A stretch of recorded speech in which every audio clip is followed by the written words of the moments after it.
gözlerim sağda, sol gözlerim sallı oda.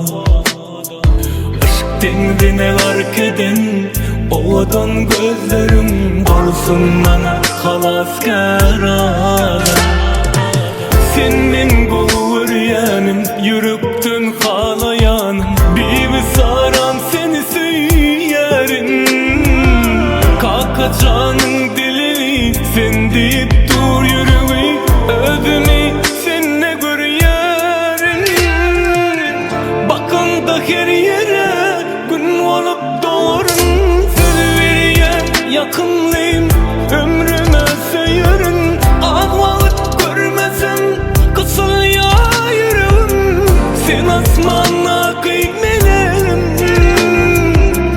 Bakın da her yere gün bolup doğurun, söz vereyim yakınlayım ömrüme sayarım. Sayarım edeydim duruyanca yüreğim, inanay bana gereğim.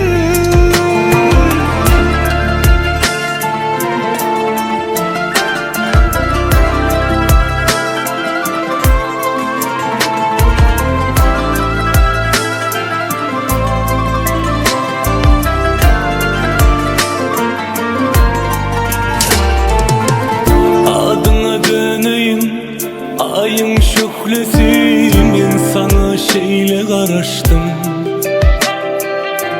Önden beri sen menin ardım, inne ben sana kavuştum.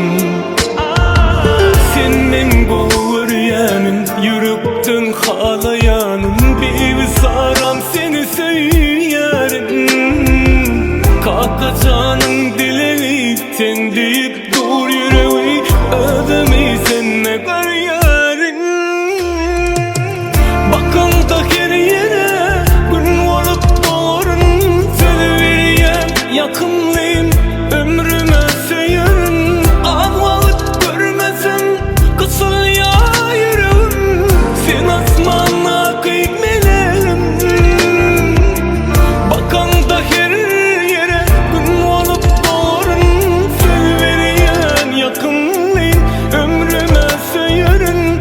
Sayarım edeydim duruyanca yüreğim, inanay bana gereğim.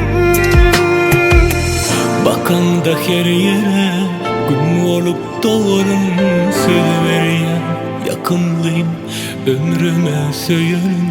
Ağlayıp görmesem kısıl ya yüreğim, bana anan sayarım.